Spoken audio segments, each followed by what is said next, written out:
481 of Aussie Tech Heads. Yes, it is the 31st of March, 2016. And look, don't be fooled by any April Fool stories tomorrow. I'm sure there'll be plenty. There are every year, as with all these tech journos. I think they're trying to have a bit of a laugh on us.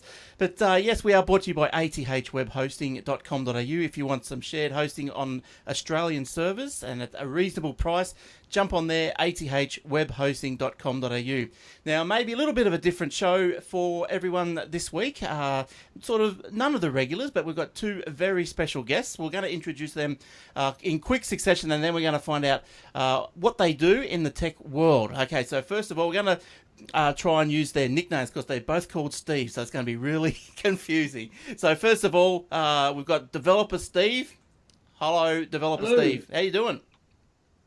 Hello. Good. Good. Excellent. And on the other, or up the other end of the seaboard, because Developer Steve's in Melbourne, and up on the Gold Coast is Steve Dalton Spidey. How you doing? Hey, Glenn. Yes. All right. So let's. Where do we want to start? Let's start with. Look, we'll go back to Developer Steve, and let's start with you now. Developer Steve, you you can explain, what do you do? You've been with PayPal. You're moving on, and what's going on? So yeah, currently just finishing up with PayPal Braintree as developer advocate for the Asia Pacific region. So I had a very big playground. And next week start with Xero as the API evangelist. I don't really have a playground with that one. It's kind of wherever it takes me, I guess. Yeah. Have bag will travel, such as the evangelist way. Right. Now, look, you gave me a stat earlier today, and that was how far you have travelled in a plane. How far is that? 377,000 kilometres. I think it's about 254,000 miles off the top of my head. And that's in a year and 9 months, give or take. 138 events, 80 of which I spoke at. Now, I did some little bit of to and fro with those figures. I don't know if you've ever done it, but to put it into some perspective, now the Earth's circumference is 40,000 kilometres. So you've gone around the Earth 9.5 times. You've nearly gone twice around Jupiter, or a lazy trip to the moon one way. That's a lot of miles. I have to come back from the moon now. That's right. To give you some idea how many events I've done, that's lanyards. Yeah, wow. That's heaps. Not many people have actually seen that. I kind of started collecting them because, why not? Well, that's right. Now, all right. Now, Spidey, what have you been up to? What do you do in your day-to-day meanderings? That's a hard question. I do lots of stuff. I'm a developer, a bit like Developer Steve. So I do consulting, all sorts of stuff, kind of slightly boring. I have a startup, which is in the IoT space, Internet of Things, and doing some stuff around ag tech at the moment, which is agriculture technology. Right. And then thirdly, I run the Gold Coast tech space, which is a hacker space here on the Gold Coast, which you come to as well, Glenn. I do, yes. And very good. We muck about with, electronics, 3D printers, drones. We've got a hacker program on at the moment. We've got 8 teams trying to build crazy stuff, robots. Nice. All sorts of stuff. So that's kind of my fun stuff that I do. Yeah, cool. The other stuff is fun, but that's the fun thing I do. Yeah, I think it's kind of my hobby too. Yeah, I think the most interesting thing that you do is you're the ambassador to the wearable IoT world. So sort of interesting. Yeah. I guess. I think that's where it's all heading. That's where it's all going. Yeah. So you've been overseas to San Francisco with that, and I had a couple of trips. Not last year, the year before. Now it seems a long time ago now, actually. But so I do still work with those guys a bit in San Francisco. They've just set up a new accelerator in Hong Kong, so they're getting closer and closer. Right. To us. So yeah, good stuff. Now, what did you were going to give us a bit of a chat tonight, Spidey, about blockchain. Now, as I was speaking to you just before the show, I told you that I installed the Bitcoin wallet, and it's still installing. It has to go through 9 years. It's a pretty big chain. Right. It used to be. I remember when it was under a gig. So I had that surprise the other day when I reinstalled it. It's now. So, it gets big. It's now about 20 gig. They said at the start. Yeah. Yeah. So what's blockchain, and why is that better than Bitcoin? So when a lot of people think about blockchain, they think Bitcoin, which is what you did when I mentioned it to you. But that's just one part of blockchain. That's what they call cryptocurrency. So blockchain is kind of like the wider thing. So one of the things I just got into it again. I used to do Bitcoin years ago, and I just kind of got bored of it, got out of it, and then just recently I've been doing some stuff with Ethereum. Right. So you have to kind of think about Ethereum. It's still very niche at the moment. Steve might know about it, but not many people really know the word. But give it a year or two, everyone's probably going to know it, either the word or they'll see what's happening with it. So Ethereum is really a world computer. Right. It's a lot more than what Bitcoin is. So you can actually run code on it too. So I should. And you can, and so there's a lot more to it than just the currency, is what I'm trying to say. So I should stop my install of Bitcoin and do something else. We might have lost him. All right, he'll be back. I think he might have froze. he might have froze. Oh well, is Scott trying to get him back? Maybe. All right. Well, while he's frozen, we'll just have a bit of a chat and see if he comes back, and if not, we'll have to try and get him back. Now, developer Steve, what do you know about Bitcoins? Have you dabbled with Bitcoins or whatever it is? I have, but it's an interesting space. It's been interesting seeing sort of big business and banks and whatnot start to sort of do more with it and show more interest in the space. Although I think there's still that level of caution. But yeah, it's definitely something that sort of a lot of people have been able to get involved in. Yeah. All right. So it looks like Steve, the Spidey, we'll just try and get him back. Here he comes. Are you back, Steve? Yeah. I'm back. Sorry about that. No, you just all went really quiet. I thought they were listening really intently. Really intense. Yeah. So look, we do have a. Do you have to do the clapper? Can you carry on? Yeah, we can carry on. Yeah, because it's as long as it records fluently from this end, we're fine. Anyway. So Ethereum is basically a world computer. It's a single distributed computer that spans the whole world. And you can run cryptocurrencies on it, but you can also run code. You can run what they call smart contracts, which is what's getting a lot of banks and insurance companies and people like that interested. But also you can run voting, democracy. You can run. I've even seen people running locks. Right. So Internet of Things type services as well.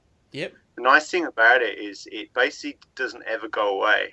If you put some code into it or a service into it, you hear about all these Internet of Things devices people are buying. Steve's probably done a few of them.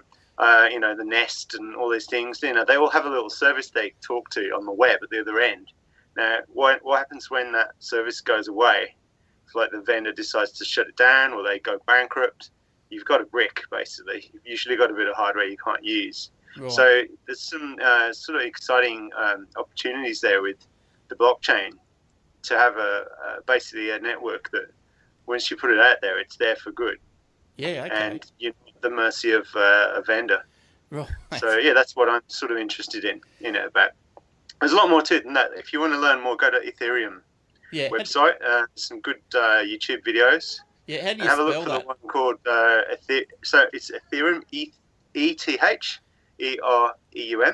Right. And a lot of them are quite technical, but have a look for the one called Ethereum for Dummies, or the Dummies Guide, I think it is. Yeah. So that's quite well explained. The guy, it's one of the founders that explains it, and he attempts to explain it without using any of the usual words that they use. Right. So he does a fairly good job of it. So, but it's one of those things that my wife said, "What are you working on?" I'm like, I just can't explain this at all. But just I'll tell you this word, and in 2 years' time, when it's like commonplace, you can say, "Oh, I remember you telling me about that 2 years ago." So that's kind of what I could do. so in the future, you're saying that the actual bitcoins won't be, or they transfer over to this model? Well, you can transfer bitcoins to something called Ether, which is what is the fuel that runs the Ethereum network. Right. So Ether itself is a fuel, but it can be used as a currency too. But you could also build your own cryptocurrencies. You could build like Glencoin tomorrow, Right. top of Ethereum and start your own currency. Nice. So Bitcoin, I don't know, there's a few predictions about Bitcoin where it will go. I think it will eventually peter out. I guess it depends what happens to the financial economy in the world, Yeah. If a major a country collapses and decides I'm going to take Bitcoin as the currency, then, that might actually be their currency. And Right. a lot of people are using Bitcoin as a bit of an insurance for if there is a global financial collapse. Wow. It's an insurance currency because it'll go through the roof. How's the So it's a bit of a weird one. That when no one's quite sure what's going to happen with it. how does it go as far as the ATO and other Bitcoin. tax? So it's an interesting one. So there's a ruling last year on Bitcoin, and basically depends on if you're doing it in business or not. If you're doing personal trading with Bitcoin, it's not actually considered a currency in the same way that money is. But if you're doing it for business, you can be, it has a dollar value. So you have to go read the ATO ruling. It's actually kind of crazy reading it. I wonder. But if you're doing it for personal use, it's fairly under the radar still. Yeah, ATO okay. have just said, we can't be bothered with it. Yeah, well, it sounds it's like a very, very deep subject. So I'd guess that Yes, if very anyone much so. wants to go further into It's pretty technical, but there's still regular people using it. yeah, Bitcoin's not really had the widespread adoption, because it's still got this kind of dark association with crime and illicit purposes. People hiring hitmen and things like that, and the Silk Road and things like that. Whereas if you look at some of the other blockchain technologies, they're getting very quickly adopted by banks and big financial organizations now, because they don't have that same stigma. Yeah, well, I think once. So once you start seeing Bitcoin everywhere, like I've seen it on banks and, as you said, and I'll have to start getting into something like this, and but we'll try the ship sail on Bitcoin, but try the other blockchains. That's all right. We'll move on to that now. Now, developer Steve, tell us what an evangelist is. So you seem to be getting filling a few roles with the word evangelist after them. What's going on there? Essentially, it's a combination of marketing and PR and a whole bunch of other jobs all sort of rolled into one. In a sense, like being a developer, like I can stand in front of developers and talk developer stuff, but at the same time representing a company. So being like a thought leader, bringing new technologies out, showing how things work. Essentially, the way I've always described it is I geek out on stage. Yes. So kind of renowned for the odd pun or two. Or four. I always incorporate it. It's kind of one of the things I do really love is being on stage in front of devs, showing new stuff, and just literally just having fun. Right. Essentially, that's an evangelist. I'm there to represent the company. I'm there to be developer support, and I get to show new stuff. It's all the things that I love doing all roll into one. Very long hours, and usually the thing people always see and always go, "Wow, you've got an amazing job." Which it is fun, but long hours. Yeah. Is all the after parties and events that I go to. Oh, someone has to do it. Which that is a part of it, but it's not the major part. So you're moving from one evangelistic role to another with Xero, which is the XERO accounting software, online accounting software. Tell us a bit about Xero. They're going gangbusters. Are they growing faster than the standard, the MyObs and Quickens, and how are they all going? Global software. So used everywhere on this planet at the moment. Soon, who knows? The universe is the limit. Maybe even then not. But anyway,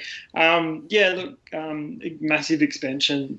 Uptake. It's huge. I actually haven't started there yet, so I don't know all the funky numbers yet. But looking forward to it. I think it's definitely one of the cool companies that I was kind of looking at when I was looking at moving. It was they needed someone, and I love what they do. Now, love what we do. Yeah. So, and you're also a bit of a fan of hackathons, from what I can gather. You attend a few and. Well, I'm also director of a new one that I'm kind of launching in the region. Well, I say region, but again, world's the limit. So called Kingdom Hack. It's still relatively new. We will be announcing a few hacks coming up soon. And essentially just wanting to go out and support developer community, have a nice big sort of professional style hackathon.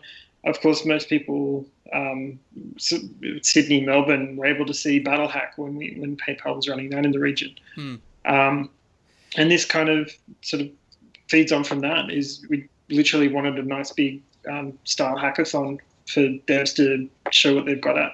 Yeah, nice. Now, I've just, for the people watching the video, I just flashed up your webpage.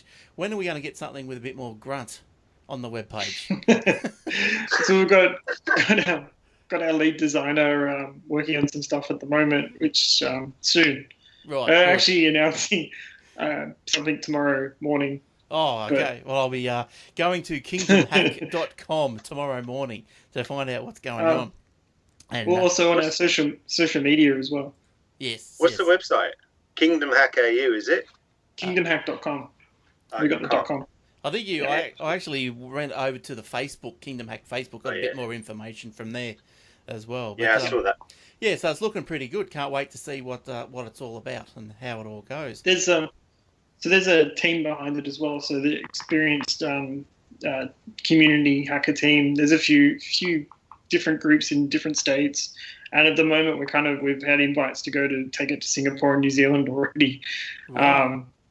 Not sure if we'll get there this year, but we will be expanding into overseas countries soon. Well, that's what it's all about. So you'll be racking up some more miles soon. Good to see. Have a suitcase. We'll travel. All right. So look, we better find out where people can contact you if they wish to. Where can they contact you?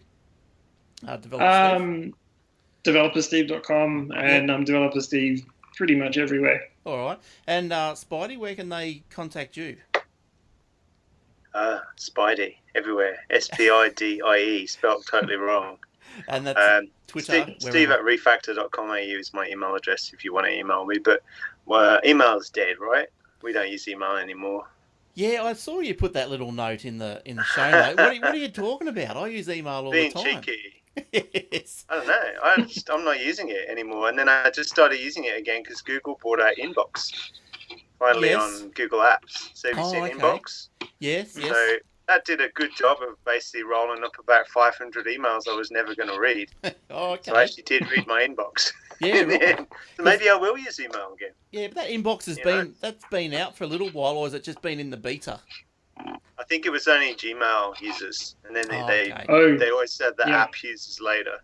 Right. So I've got Google Apps domain. So no, but I use Slack, I use Trello, I use Chat. Yeah, finding email is what I talk to my corporate people on. It's all the boring stuff. Because I know, I joined up with the Slack, and I've joined a few others over the time. I think the hardest thing with all these new chat things is you got to make sure everyone's on it. Otherwise, how do you get... It's right, if they're not on it, then they're in the out crowd. They're not going to know all the cool stuff that's happening. So, well, that's right. That's their problem. Yeah, exactly. Exactly. All right. So, I was in the out crowd because I didn't use Facebook for years, and I really felt like I was in the out crowd. And I've just gone back to it, and I'm like, oh, I'm back in the club, right? Oh, look, Facebook is just it's just one of those things. I think you have to have it, don't you? You get sick of seeing pictures of food and crazy stuff, but you just have to have it. You have to be in the in crowd. And what all those app invites. That's right. Yeah, I just get my random aunties sending me random messages in the middle of the night. People in the UK saying, "Oh, I haven't spoke to in 15 years." It's quite funny. What do you think about the Snapchat? Is that something you use? I don't know. I'm too old for that, I think. How about you? What? No. What about you, Developer Steve? I actually have an account, but I don't normally use it. But yeah, I've got the name. Yeah, I downloaded it the other day onto the iPhone because I thought, we'll see what all this is about. But who wants to send a picture that only lasts a second or whatever? It's all corporate now, though. Snapchat's all corporate. Oh, okay. Can you believe it? There's something like Snapchat. It's got corporate uses now. It's gonna. Originally it was teenagers sending sexy pictures of themselves to each other, but it's all brands now. Whatever happened? Yeah, whatever happened to that site where it used to just bring up a random video camera? It was built by a Russian guy. Oh, that was Yeah, what was that? roulette. Yeah, Something. chat roulette. Chat roulette. That's right. That's it. I wonder whatever happened to that. I wonder if that's still around. I think it's still around. I just question the material on there. What about what's hot? Is Hot or Not still around? Do you remember Hot or Not? That's still around. I think that went to a dating site. I was just thinking earlier about all these real old stuff. You know, the early days of the internet and memes and things like that. And like, are these things still around? I showed my kids the Badger meme. Do you remember that? Like 15 years ago. And because they love memes and they hadn't seen that one. So for the last like week or two, they've been doing like Badger, you know, moves in the house. Yeah, right. Sorry, Glenn, you were going to move on to something a bit more serious. No, you're right. I was left out of the Badger memes. I don't know really what you're talking about. You haven't seen my bacon one? No. That I put on Facebook last week. No. I did my own badge, in tribute to the Badgers. I did a bacon one on Facebook. All right, well, let me. It's got about six views. So maybe you can get the view count up a bit. I want to go viral. All right, I'm gonna write that. I'm gonna write that down. So I'll look at that after the show. Then I'll see what we can do. Yeah. Now. Don't get too excited. Now you were looking at Audi tech as well. What do you think of that stuff? Is that any good? Aldi is awesome. How awesome is Aldi? Yeah, I think it's. We just bought. We bought some of their 3D printers the other week. Oh, right. They had a 3D printer. Oh. They are awesome 3D printers. Right.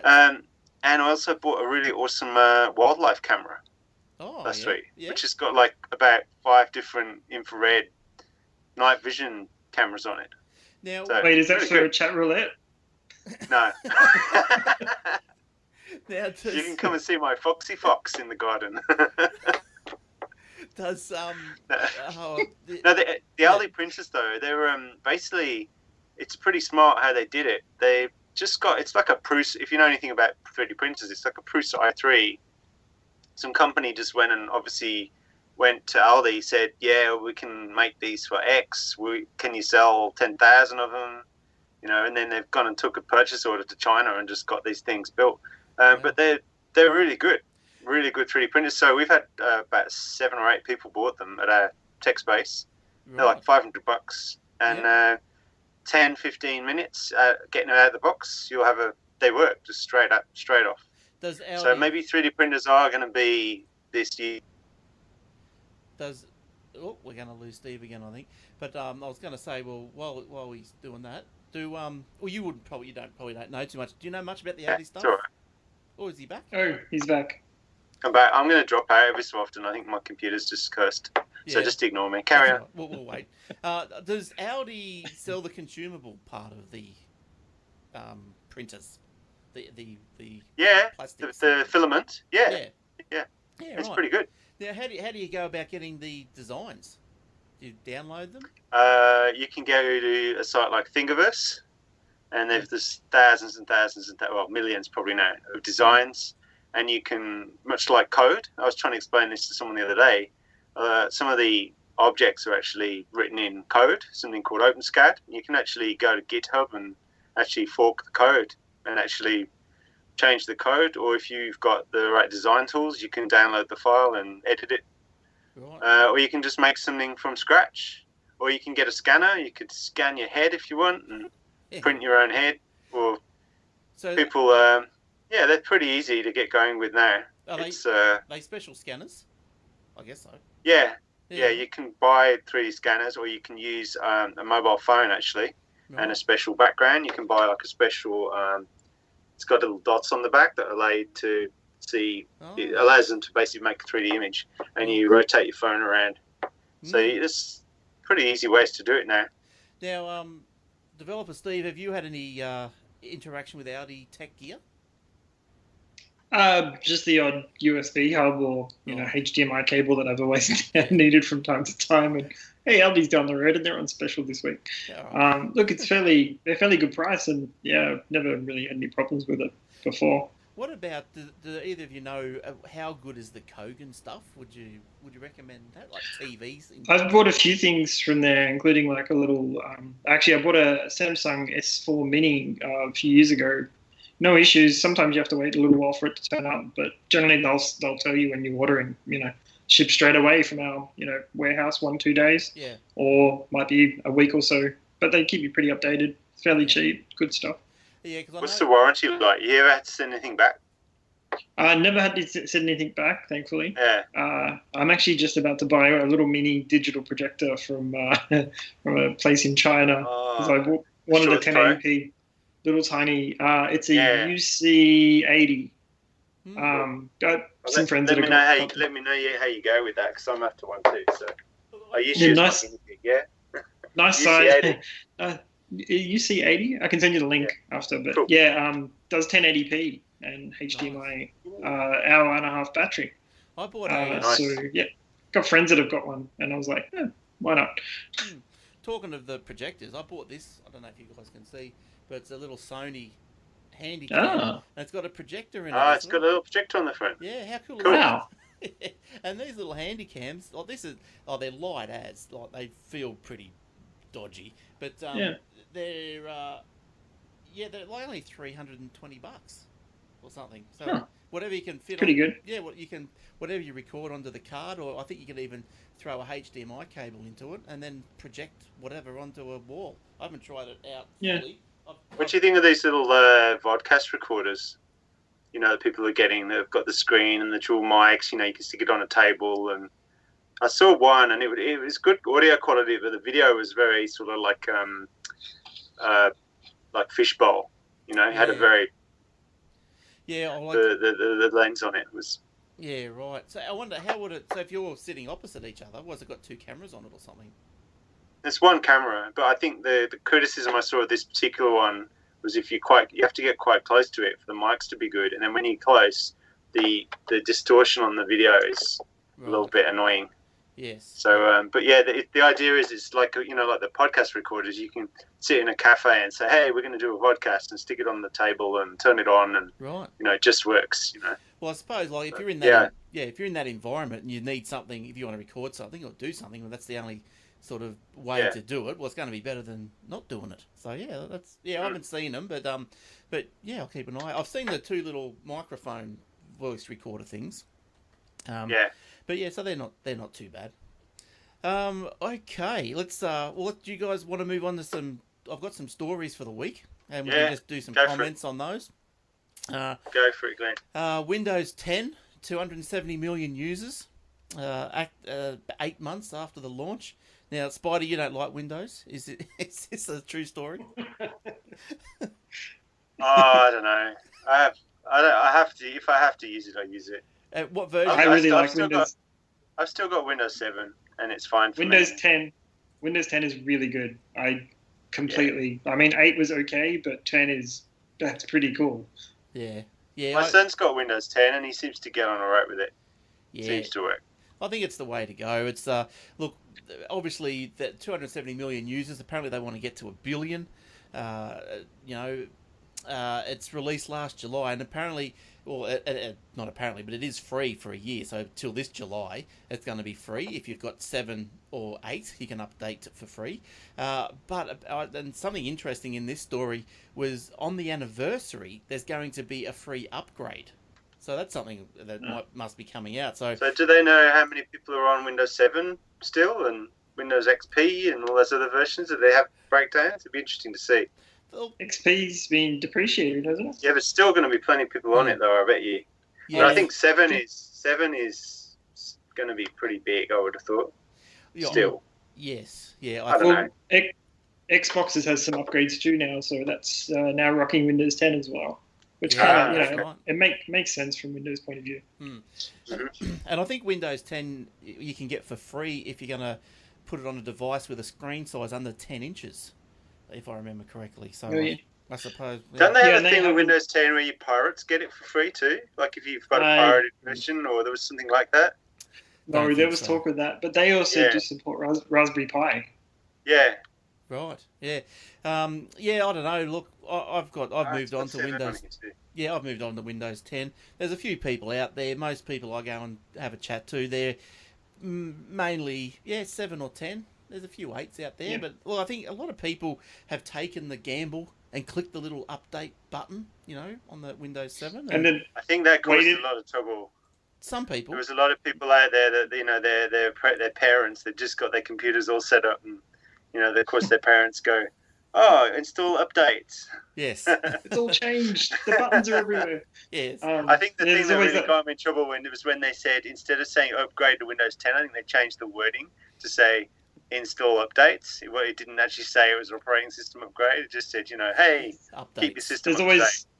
Always that moment when you click the button and you're like, I hope this works. Light a few candles, get on Facebook, tell everyone about it. Yeah, look, I find that if it's not going to work, it's mainly not going to work on a laptop.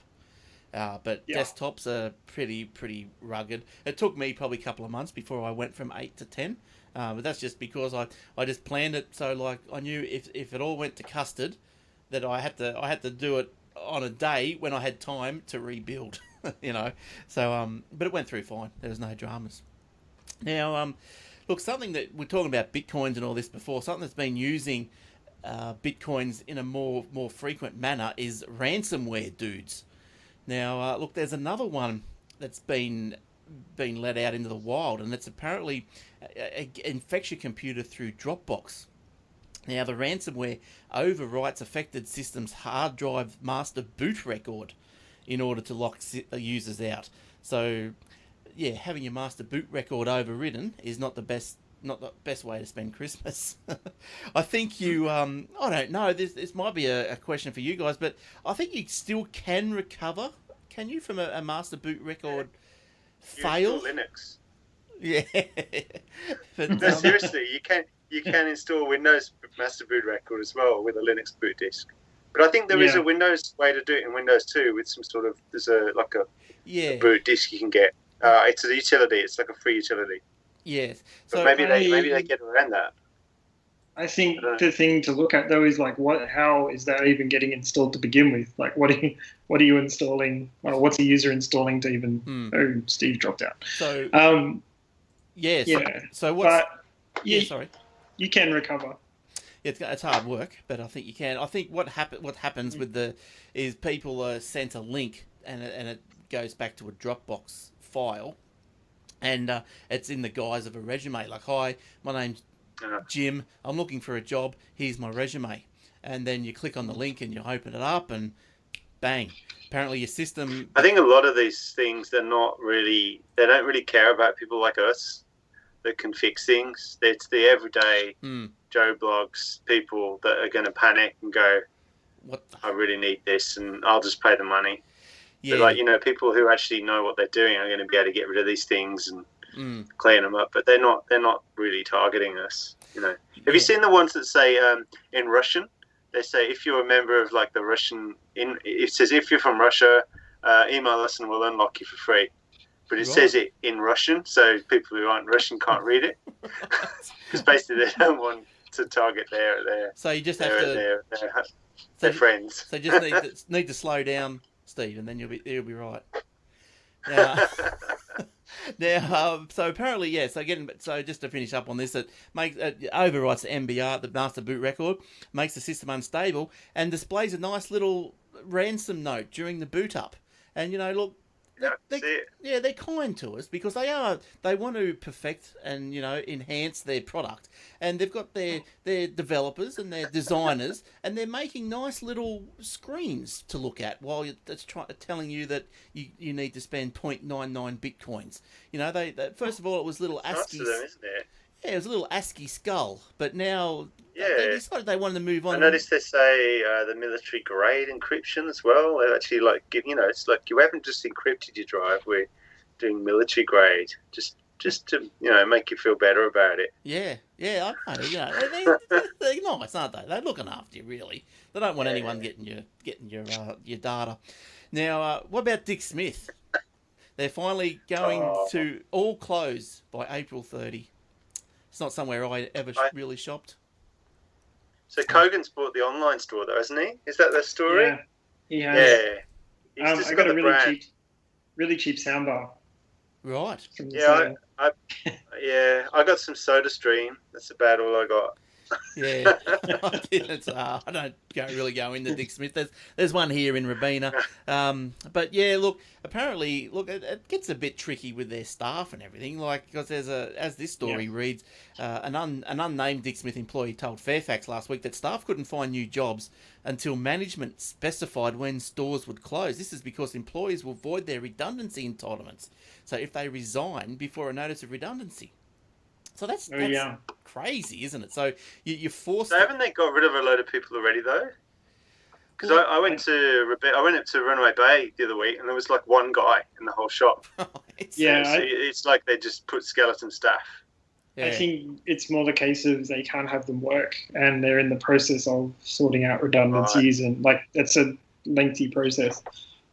Yes. So they're out of here. Look, there's probably good bargains to be had. I think I did walk past. I was on the opposite side, but I did walk past the Dick Smith there at Rabina today, and it looked a bit empty, I suppose, as you would expect. And I think it was up to 80% off and all this sort of stuff. So everything must go. So if you're looking for something, why not give them a shot?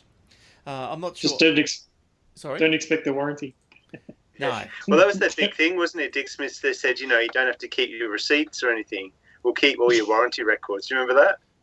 So I thought it's great. Yes. I actually used to go and buy from Dick Smith's because I knew they had all my warranties on file. Yes. So I guess it's haven't to do it now. Where are my warranties? growing up with it. It's kind of a shame to see. That was the original IoT place. It's where you got your stuff from. They had everything. Well, over in the US, they've had the same thing happen with Radio Shack, haven't they? And that's now just sells like mobile phone accessories. I think they got bought by someone, and it's just like a mobile phone case shop now. They long ago they stopped selling electronics. I think they started trying to do some Arduino thing like last year, just as a last ditch attempt, but they were just too late. They totally missed that opportunity. Yeah, because we used Which is a shame. Yeah, sorry, Steve. Oh, it's a shame just because, like, anytime I've needed to buy Arduino stuff, I've had to bring it in from the US because local suppliers will generally do the same thing, and it's like, well, I can still get it here within 4 days. But there is a market here for it. Yeah, I think we just sell Arduinos at our hackerspace, and we were talking about vending machines. I talked to you about this before, Steve, but vending machines for electronics are awesome. And a friend of mine recently said he wanted to do like car parts in vending machines as well. Like like when your bulbs go for your little tail lights and things like that. And there's all sorts of different types. Fuses. Great idea. Yeah, so putting them in vending machines. So I'd love to see vending machines. Like the Japanese have vending machines everywhere. Well, they're everywhere. They got a vending machine for thongs. So why like not? there's not. Yeah, that's awesome. They do. In Surfers Paradise, there's a vending machine for thongs. That's right. For when you what do they say, when you bust your plugger? That's right. When you're on the way home. Yeah, that was interesting. But I know when I was in the US, and probably you guys have seen them as well, they had tech vending machines. You put like cameras or whatever through them. So that's at all the right. airports. Yeah. When you think about it though, like I used to work in an electronics shop when I was like 16, and we had we got trained. We had to read the manuals. Like product knowledge was like really important because the internet wasn't really around. Everyone. And these days, there's no product knowledge with customer service anymore in these shops. So why not just stick it all in a vending machine and put a QR code on the front? Yeah. Let people scan it and read they're going to get better service from a robot than a person in a shop, which is a bit sad, but that's kind of reality. Because I had an issue when I was looking at those video cameras I was just talking to you about before, because I wanted them for a special purpose. And so you go down to the shops and you're looking, asking questions. No one knows. You're right. No one knows what's going on. So I come back home and started ringing manufacturers. They don't know. I rang Sony and said, "Well, if I hook a HDMI cable up to this, and will it give me a clean feed? As in, like, I didn't want the record and the time and all this sort of stuff." And they didn't know. And I said, "Well, how can you Because they didn't make it. Some other guy made it in China, and they packed a Sony name on it. Yeah. So so at the end of the day, their solution was to buy it and find out. Like, Yeah. It was crazy. Wow. I know. I've never seen anything like it, but anyway, it did give me a clean feed, so I was willing Did you to. see the story about? Did you see the story about D-Link a while back about how basically all their smart home devices? Oh, Uh-oh. Steve's on. He's on a D-Link. he'll be back. But while we're waiting for the his internet to come back, let's hang on. Here he comes. There he is. Yeah, Right. D-Link. What were you saying, Spidey? Yeah, no, I was just saying the story about D-Link. So basically, all the D-Link stuff was getting hacked. The smart power meters and the smart turning your plugs on and off and things like that. And D-Link were pretty unhelpful.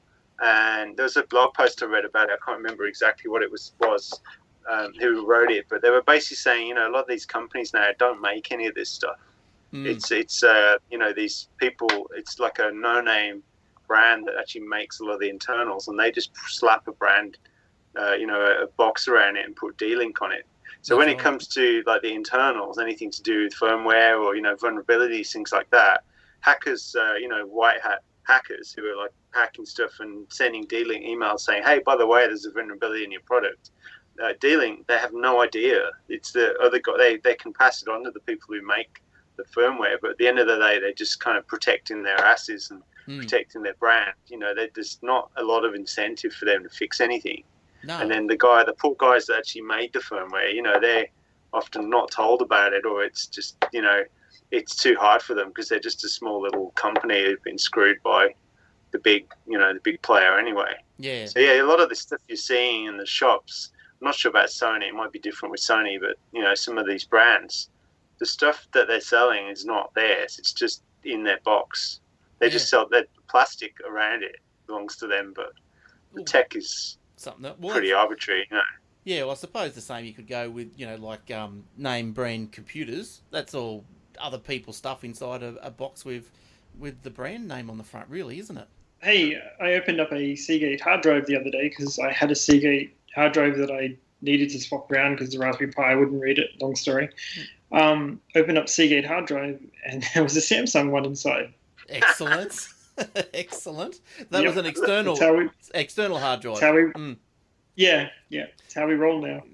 That's crazy. Why would that be? Tweeted a picture of it too. Yeah, why do you think that would be? Like, why? It's probably cheaper at the time, I guess. Cheaper than their own excessive product. hard drive. Yeah, right. Must be. Yeah. Maybe, yeah.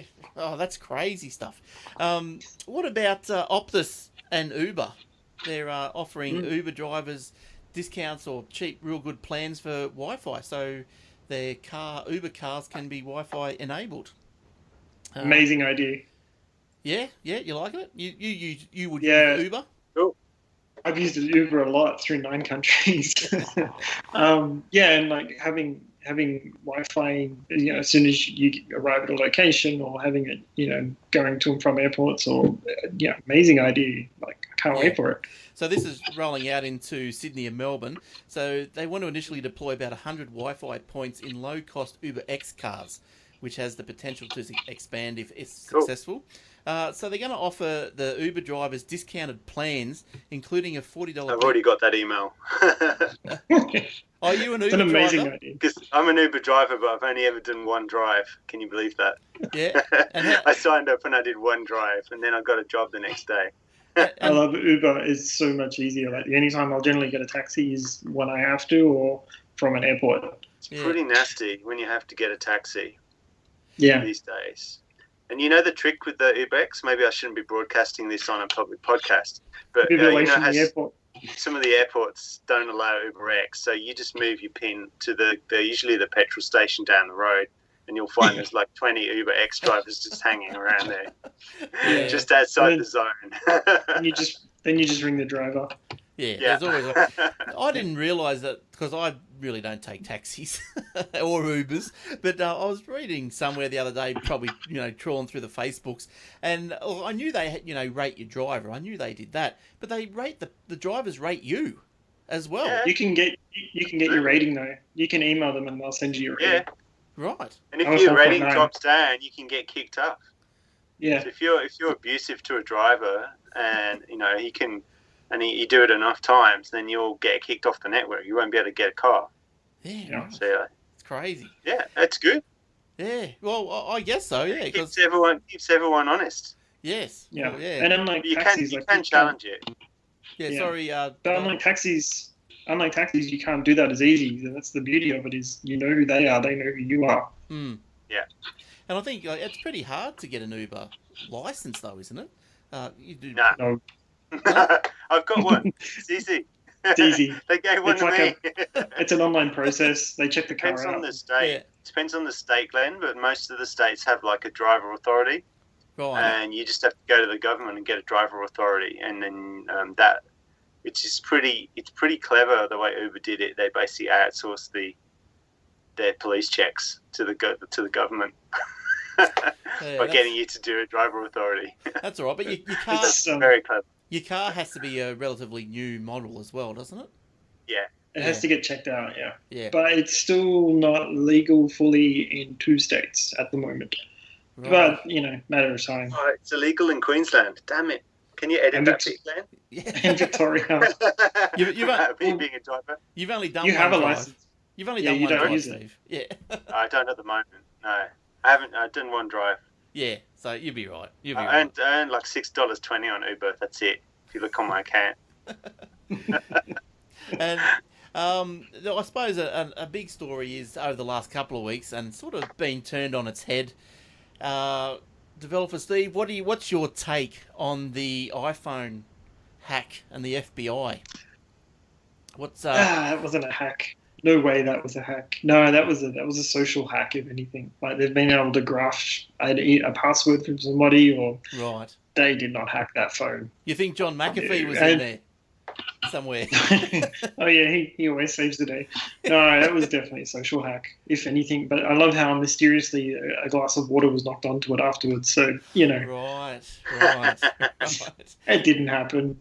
So, well, as the story goes, the FBI might now be pressed into providing Apple with details of how its third-party hacker, reportedly I think they're Iranian or Israeli, Celebrite, will break into that broke into the device. So Apple's now going crazy because it's out there that the FBI's broke into the device, and they're going crazy because now everyone's saying, well, the devices aren't secure.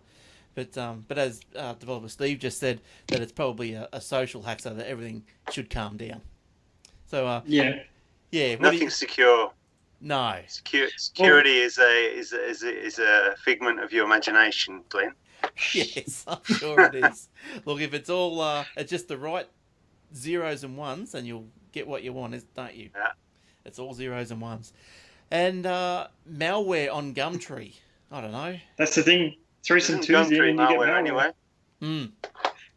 Yeah, so Gumtree is a kind of malware, isn't it? It just infects everyone's lives. Buying and selling stuff. Yes, that's right. I don't know, but developer Steve, you've bought stuff off Gumtree? Sold stuff on Gumtree? I actually never have bought stuff on Gumtree before, but of course eBay owns Gumtree, so I bought stuff on eBay. Yeah. Look, I can say I bought a bed the other day on Gumtree. It's awesome. Trundle bed for $40. Yeah, right. It's funny. I searched up beds on Gold Coast Gumtree, and there was 643 single beds for sale. Wow. So I'm like, Wow. damn it, how do I pick from that? So I just looked, what is the closest one to my house? Yeah. And there was a guy just down the road, and so I picked him. But how do you pick from 640 beds, and half of them didn't, they're pretty bad photos. You'd have to lay on them, find out what they're like. Imagine going around laying on 640. Wow. Wouldn't want to stand for that type of thing. No. Nah. Boom. Now, apparently, this Gumtree malvertising. So the network, how does this read? So the miscreants penetrated the network of an Australian legal firm as well, also putting up a phony version of its site that appeared legitimate, but actually contained fraudulent subdomain off its main server. Well, that's pretty tricky, isn't it? And it's so Gumtree, subsidiary of eBay, receives 48 million monthly visits, and it's popular in UK, Australia, and South Africa. Well, I didn't know all that.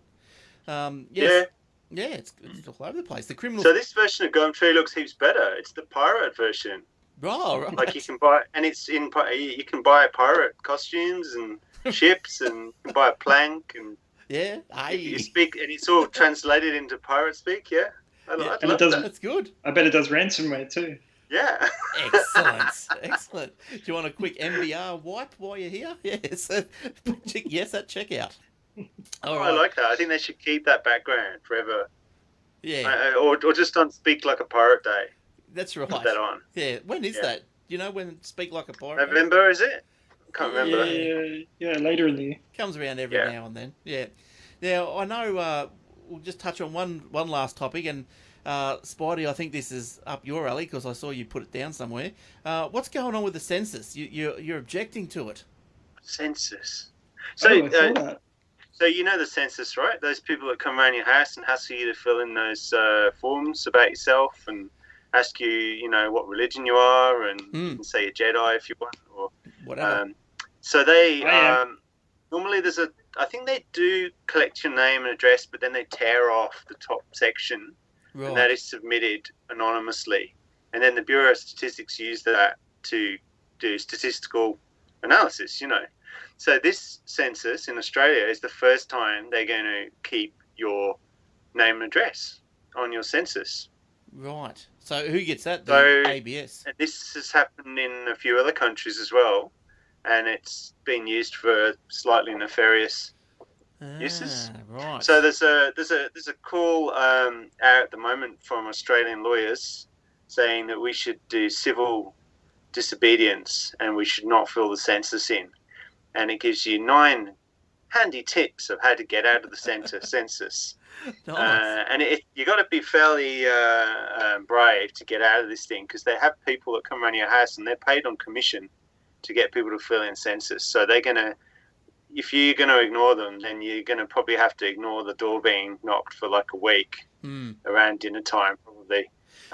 You can get fined and prosecuted for not doing the census, but they're saying if enough people don't fill it in protest, then maybe it's going to send a good message. But then someone said to me today, this is all basically a front for getting rid of the census altogether.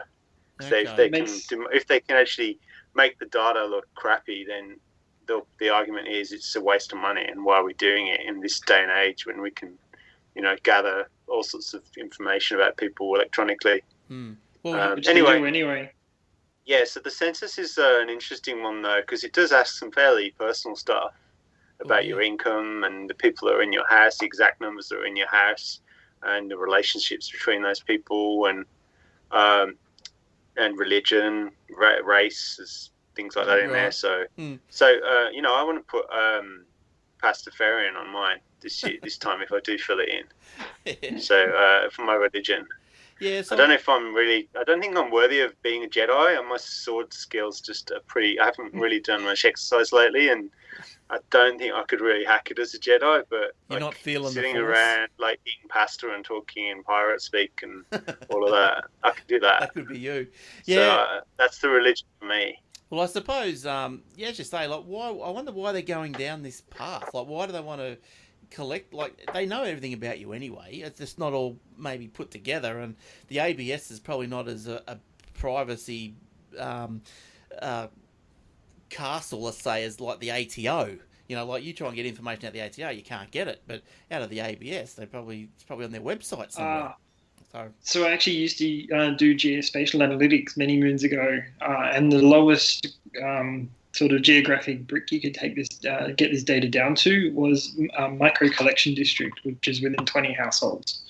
That's legally, you would pay an absolute squeam dollars to get the data, but that was the lowest you could get it to. So do you think, have you got any issues with privacy and not tearing the top of the census and that? I think most of the government agencies kind of already know where we are, what we're doing, how much we earn anyway. I think it's the things like religion and sort of status. There was a lot of information that we'd be able to get for marketing purposes. So we'd know, I could use geographic mapping on a customer database to know how many households there were in a region, average income. There was like a whole bunch of stuff you could get from it, and a whole bunch of stuff you'd get not only from ABS, but also from other companies that would use satellite imagery, work out number of cars in driveways, house size, number of bedrooms in houses. Like, there's a whole lot of data already available. Mm. Yeah, I know the amount of data. Like, it's amazing, because I went to and Spider, you'd know about this as well. But I went to that GovHack last year, and the guy, when they stand up and they say, "This is all the data we've got, make something," and you think, "My God, where's all this data? What? How much time and money is spent collecting?" That's just the tip of the iceberg too. Yeah, that's just the stuff they release. Insurance companies will use the ABS data to work out crime statistics versus population density versus housing status. Shopping centers will work out distance to shopping centers from any particular region inside a suburb. Like, there's a whole range of stuff you can use this data for. And you'll see after this sentence, you'll see little pirate shops popping up near Spidey's area. There'll be 3 or 4 little. So I'm just trying to work out at the moment. For me, I totally get that there's loads of data there. It's just, this is the thin end of the wedge, and just keep eroding away at things like this. And so I'm looking forward to doing some civil disobedience. I'm just trying to decide which of the 9 things I'm going to do. Yeah. I'm thinking maybe I'm just going to ignore them and just not answer the door. I question the method used now, though, just because it's every 7 years at the moment. Yeah. The way society and suburbs can change so dramatically over that time, I think it's not the best way to do it anymore. Yeah. Oh, it's crazy the way that they have these people. Because a friend of mine is basically a bit of an he's a bit of a nomad. He doesn't have a house. He just travels around, and he says, "Yeah, they won't get me." But apparently, the census people do. They have people that go to campgrounds, to people who are out fishing. They'll find you. Right. And they'll try and track you down. When is the census supposed to take place? I have no idea. I just know it's coming up. I was just wondering, depending when it is, they'll have to be at the airport lounge for me. Yeah. They'll be chasing you. Now, okay, so that's about all the news stories we've got. Developer Steve, do you have anything you wanted to talk about, or any news stories that interest you this week, or you're happy to? Nothing that comes to mind really. How's the weather in Melbourne going for you? It's getting cold. Yeah. I was anticipating the weekend. Nice. Oh, it's beautiful up here. I've been in the pool. Queensland. Yeah, I've been in the pool. It's great. Perfect one day. You know the ad. That's the way it goes. Yeah. All right. Well, I think we might leave it there. And look, you can follow us on the facebook.com/Aussie Tech Heads, the youtube.com/Aussie Tech Heads, and you can see the show notes at aussietechheads.com.au/podcast. You can also tune us in on the radio. Just search for Aussie Tech Heads on the TuneIn Radio, or if you want, there's the 24/7 back-to-back Aussie and New Zealand tech shows on aussietechradio.com, and you can search Aussie Tech Radio on TuneIn Radio also. So it's everywhere. And also, don't forget new editions of Aussie Mac Zone out this week, and also other podcasts that are roundabout. They get produced every now and then from Will and Jace, Obsidian Loft, Old Fart Geeks, and the Aussie Tech Security. So look forward to all those. All right. Thank you, Developer Steve, for coming in and spending some time with us and letting us know updates to your whereabouts and happenings. And, Thank you. Always love coming back on. I'll try and get back again. Yeah, I will get it back. I won't even try. For sure. Once we get the Kingdom Hack webpage up, let's get back on and talk about Kingdom Hacks. And thanks, Spidey, for coming in. Thanks, Glenn. It's a pleasure, mate. It took me long enough. It took me 10 years to get on your podcast. Yeah, something like that. So that's all good. And so if anyone is around the Gold Coast, just look up, where do they find TechSpace? Just Google TechSpace Gold Coast. gctechspace.org. Yeah. And we're on Meetup as well. Or just come along on Wednesday nights to Mudgebar. Yeah, the old post office in Mudgebar. Old post office in Mudgebar. Yeah. One of my favourite spaces on the Gold Coast. Yes, yes. And, Thanks, Steve. And That's all right. And Spider, you also look after little kids as well. You've got Adreno projects for what? Not my own ones or other people's ones? Or... or other people's. Like you help the kids build stuff out of the Arduino kits and stuff. You could put that on the census. Yeah, that's right. Yeah, so it's all good. There's a lot happening there. There's 3D printers and people building everything. So get along to the Gold Coast Tech Space if you're at Goldie or nearby. All right, so that's great. So thanks again, guys, and I hope everyone's enjoyed the show. And we should be back to a normal panel next week. And so join us then. All right, it's goodbye from all of us, and see you soon. Bye-bye. Aussie Tech Ed is produced by The Secret Hub and recorded on the Gold Coast, Australia. Please visit our website and take part in our discussions forums at www.aussietechhead.com. Views expressed in the preceding audio do not necessarily represent those of Aussie Tech Ed or The Secret Hub. Thank you for downloading, and we'll see you next episode. Bye for now.